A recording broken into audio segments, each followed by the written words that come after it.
Hey guys, today we are driving the all-new 2021 Toyota Venza. This is a top limited trim, and this is the SUV that slots very snugly in between the Toyota RAV4 and the Toyota Highlander. It's hybrid only. It's a little bit larger on the outside than the RAV4 and a little bit smaller on the inside than the RAV4, but it's very nicely appointed. You can see we've got some very sleek looking leather accents here. The center console is beautifully done. We've got a nice big touch screen, lots of climate control buttons that look sleek and modern. The same steering wheel and shifter as the RAV4 and a few other little bits throughout the interior. Let's walk you around this new Toyota Venza, show you what it's like inside and out. We'll take it for a drive, and then we'll do a sound system test with the new JBL system at the end of the video. So on the outside, I actually really like the way this Venza looks. If the RAV4 is too rugged looking for you and you want something a little bit sleeker, this is a pretty good option in the Toyota lineup. Interestingly enough, this is actually the Toyota Harrier in the Japanese market. And it is also made in Japan instead of Kentucky. So it's got that going for it. Feels a little bit higher quality, feels almost Lexus NX-like.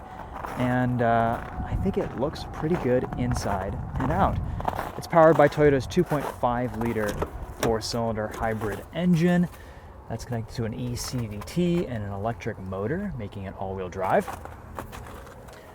I mean, even though this is slightly smaller on the inside than the RAV4, this is all the room you really need out of a crossover, unless if you need 3 rows, in which case you should go for the Highlander or the Sienna. Really cool looking door panel here. I mean, this is sharp. Toyota did a pretty nice job with this. When I first got into this Venza this week, I thought, why are they making this? Why does this exist? It's such a niche in-between vehicle between the RAV4, which is already very popular and quite good, and the Highlander, which is just kind of the next size up and even better, I think. But the more I've driven this, the more I've kind of appreciated it for what it is. And I think the styling is a really big part of that. It's interesting because right now Toyota is updating a lot of their lineup, but Lexus isn't seeing many updates yet. And in the meantime, this is a pretty good option. Let's say if you're shopping for a Lexus NX and you want something a little bit more modern with an updated powertrain, this new Venza could really be it. We've got a cargo cover here in the back and a good amount of space. The loading height's a bit high, but otherwise looks pretty good in here. JBL subwoofer in the back as well. Nice looking wheels.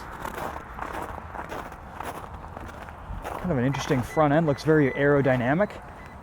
Very cool DRLs and headlights. I like how everything swoops into the center line in the front of the grille. Another good day for ASMR crunchy snow if you're wearing headphones.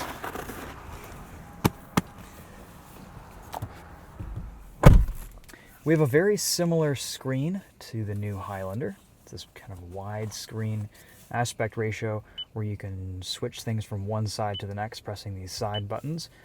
Apple CarPlay, Android Auto, all standard, works great. You've got your climate control and all this stuff on this side. You can select everything digitally. You've got your seat heater controls, battery info, drivetrain info, your music, all that stuff. We'll leave that on the battery view mode just so you guys can see what's going on with the hybrid system. Over here you've got a few controls. Heated steering wheel, you can pop the trunk. Got your camera view, which will show you kind of a 360 surround of everything. And then one feature that's completely unique to the Venza is this frosted glass. You can barely tell the difference today, but if this were a blue sky, it would turn to gray whenever I push this button. Here, I'll even show you guys an example with my hand. So you can see my hand, and now you can't. Pretty cool. There we go, that worked. Very nice, and of course you can completely close the whole panoramic sunroof. They call this Stargaze or something like that. Pretty neat. We have some very nice stitching in the seats. These brown accents are very well integrated into the interior. I just love this dashboard. I think it looks fantastic. The ergonomics are easy. The climate controls are a little bit weird since they're all touch without really much haptic feedback, but you get used to it. If you're just an auto climate control type of person, this will work just fine. Steering wheel controls, cruise control, radar guided system, lane keep, all that stuff works pretty much how every other modern Toyota does. And the gauges on this Venza are actually bright enough to be able to see, unlike in a lot of other newer Toyota products with this gauge cluster. We also have a few more controls down here. Our heated and cooled seats. Interestingly enough, the heated seats have an orange light and the cooled seats have a green light. Show you guys the reverse camera here. We've got a nice 360 view. Not the best resolution camera, but it shows you what you need to see. And of course, as you can hear, the spooky hybrid noise, letting pedestrians know that you are nearby. Kind of haunting. Always has been. This Venza is rated for 40 miles to the gallon in city driving and 37 on the highway. This week we've averaged around 36 or so. Of course, it's a little bit colder out, which definitely doesn't help matters much. It drives pretty much like any Toyota hybrid. If you've driven anything in the last, 15 years, it feels like a big Prius, which is a good thing. It drives awesome. It's very solid. I'm going to kind of compare this to the RAV4 and say that it's a little bit more refined and solid feeling than the new RAV4. Less shakes and rattles, feels a little bit better built, and power levels very similar. Driving dynamics are very similar. Not an exciting or thrilling car to drive by any stretch of the imagination, but a very nice vehicle to drive. Very comfortable, very relaxing. The eCVT works great. It's quick enough with about 219 combined net horsepower from the electric motor and the battery and the engine. Brake pedal feels about standard for any Toyota hybrid. Not the best feedback, but it's pretty linear.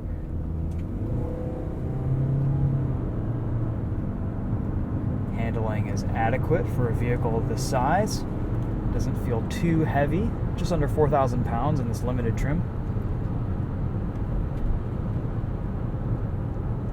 A little bit of wind and road noise, but nothing excessive for this class. We have 3 drive modes: Eco, Normal, and Sport.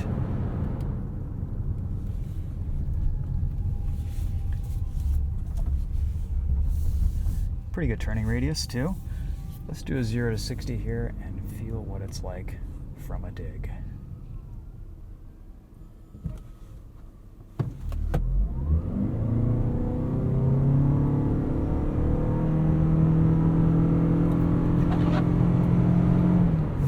Not too shabby. I mean, it's a Toyota hybrid. You're going to drive it in normal or eco most of the time. Sport mode doesn't really do too much. But it's got a decent amount of pull, even at highway speeds. The ride quality is great. The ride handling balance is very well calibrated.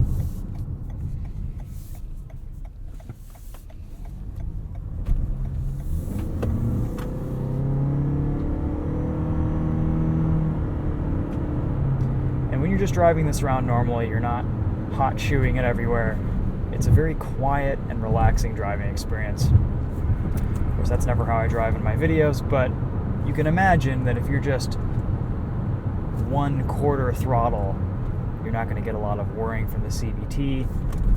The engine's going to remain pretty refined and pretty quiet. It's actually a little bit less intrusive than the RAV4, I think, at least from memory. Just do a normal start here, show you guys what it sounds like. This 2.5 liter can be a little bit growly sometimes, but in this Venza, it's pretty unintrusive.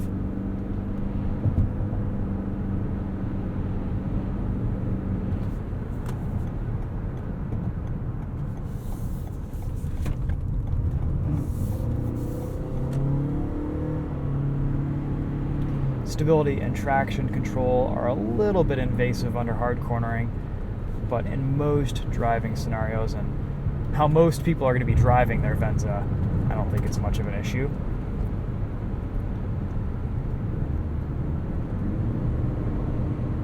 Cornering is pretty flat.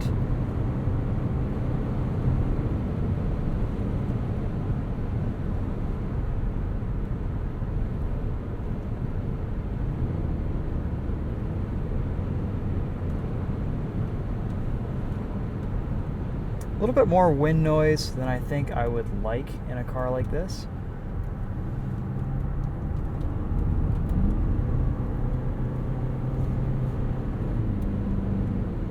But other than that, I don't really have too many complaints about the way this Venza drives.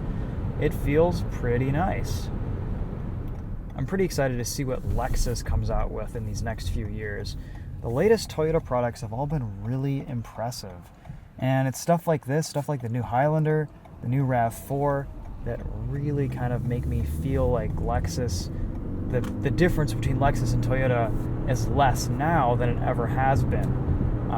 But I'm sure that'll change. Ooh, TRX. Let's test out radar guided cruise control here and lane keep assist. Very easy system to turn on and adjust and engage. The steering assist does a really nice job keeping you centered in your lane, especially on the highway. That's kind of where it excels. Radar cruise is a little bit conservative, but it doesn't make you feel like you're following too far away from the vehicle ahead of you. And you do have a nice head-up display that'll show you a graphic of what's going on, whether your lane keep is engaged, your steering assist is working, stuff like that.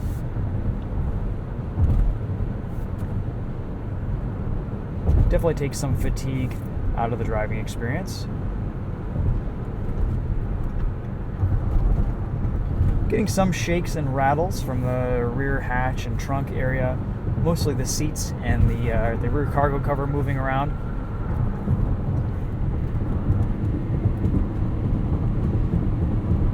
Otherwise, though, this interior feels pretty well bolted together.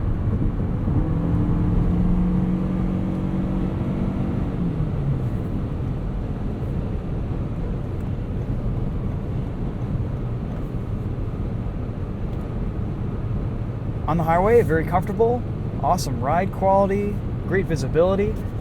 Even out of the rear window, I can see out of my rear view quite well. You also have a digital mirror that you can adjust and change, but I don't think it's really necessary in a vehicle like this where you already can see out of the rear quite well.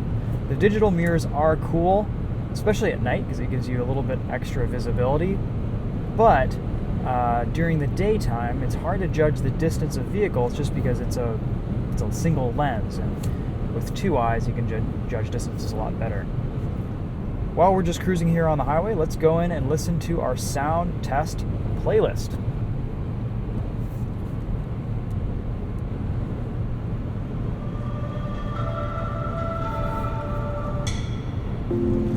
I would really like to see a volume knob from Toyota here.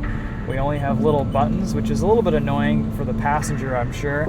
For the driver, you can just use the steering wheel controls and get by just fine, but nothing like buttons and knobs and dials. I would definitely prefer those over what Toyota's done with these touch buttons right here.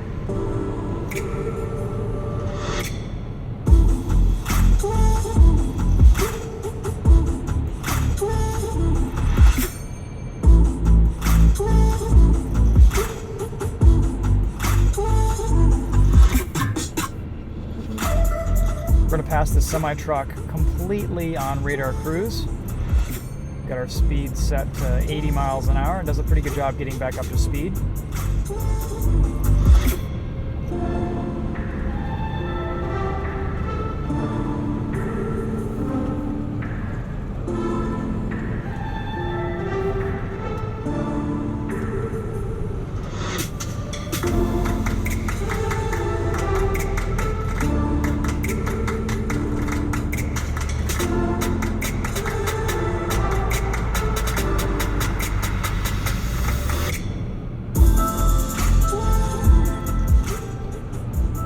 I'm pretty impressed with this JBL. It's a really nice system, and sounds a lot better than the JBL on the RAV4 and the RAV4 Prime, actually. So that's kind of one positive with this Toyota Venza.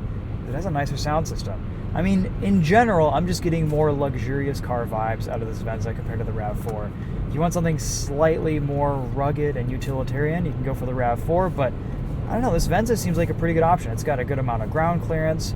Neither option really does much in terms of off-roading. I think both the Venza and the RAV4 could get you anywhere you need to go within reason, unless if you're rock crawling or need a lot of ground clearance.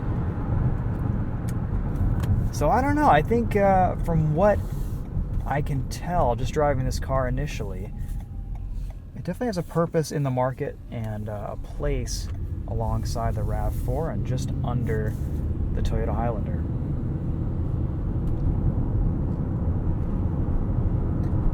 I like the fact that it's also offered as a hybrid only. You get pretty impressive fuel economy with this thing for how big of a crossover it is. I remember just a few years ago, crossovers this size were struggling to get 25 miles to the gallon combined, and here we're almost at 40 mpg, which is pretty awesome.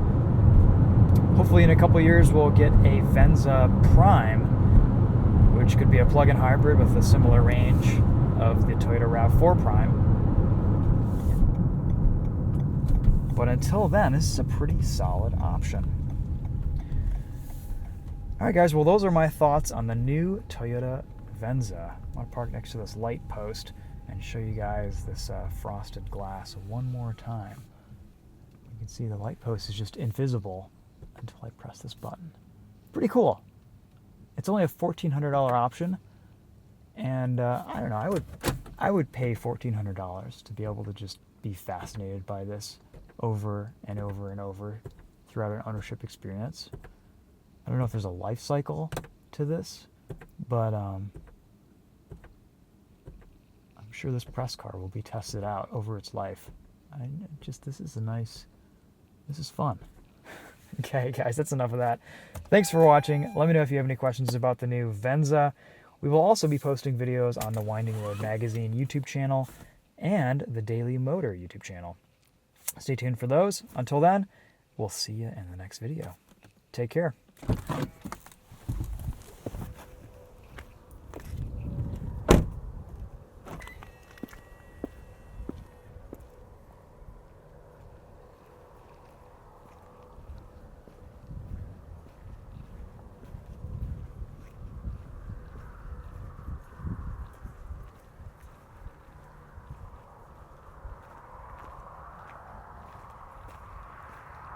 Don't worry, I'm not like parking here like this. This is not representative of my parking philosophy.